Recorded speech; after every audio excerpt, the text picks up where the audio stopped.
Assalamu alaikum wa rahmatullahi ta'ala wa barakatuhu masu sauraron mu da kuma kallon mu.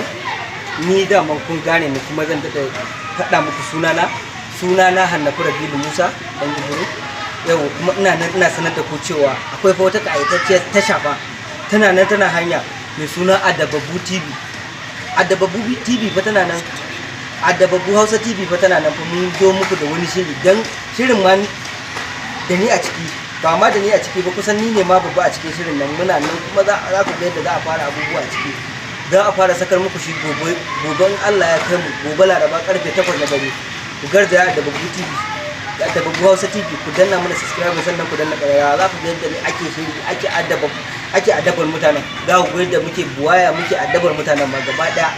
Dan haka ku garzaya Adababu Hausa TV, ku danna mana subscribe sannan ku danna ƙararrawa. Kada ka bari a baka labari. Kada ka bari a baka labari. Kuma ina so in sanar da kai cewa wannan tashar da take kawo maka wannan labari za ta sanar da kai wannan zancen tasha ce ta Hannafi Dan Ibro TV. Hannafi Dan Ibro TV shi ma ku danna musu subscribing sannan ku danna musu ƙararrawa. Ina sanar da ku jama'a ku garzaya Adababu Hausa TV. Assalamu alaikum wa rahmatullahi. Assalamu alaikum wa rahmatullahi ta'ala wa barakatuhu masu sauraron mu da kuma kallon mu.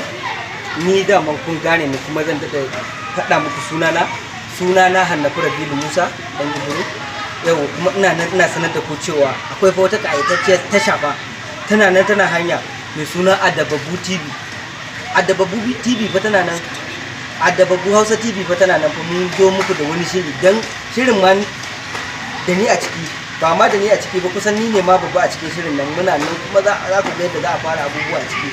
Za a fara sakar muku shi goben Allah ya kai mu, gobe Laraba karfe 8 na dare.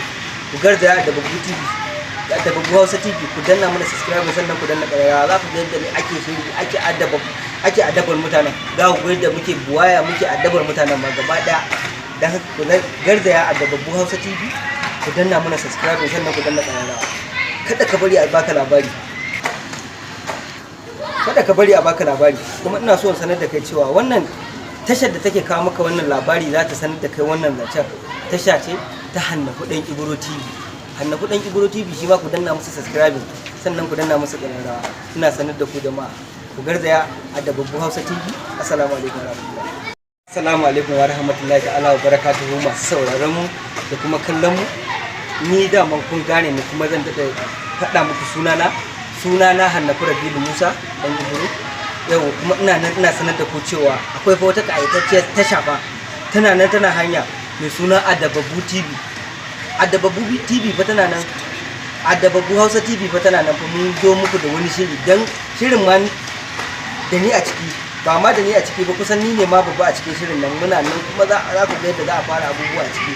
Za a fara sakar muku shi goben Allah ya kai mu, gobe Laraba karfe 8 na dare. Ku garzaya Adababu TV, da Adababu Hausa TV, ku danna mana subscribe sannan ku danna ƙararrawa. Za ku ga yadda ake shiri, ake adabar mutanen. Za ku ga yadda muke buwaya, muke adabar mutanen ma gaba ɗaya. Dan haka ku garzaya Adababu Hausa TV, ku danna mana subscribe sannan ku danna ƙararrawa. Kada ka bari a baka labari. Kada ka bari a baka labari. Kuma ina so in sanar da kai cewa wannan tashar da take kawo maka wannan labari za ta sanar da kai wannan zancen tasha ce ta Hannafi Dan Ibro TV. Hannafi Dan Ibro TV shi ma ku danna musu subscribe sannan ku danna musu ƙararrawa. Ina sanar da ku jama'a ku garzaya Adababu Hausa TV. Assalamu alaikum wa rahmatullahi.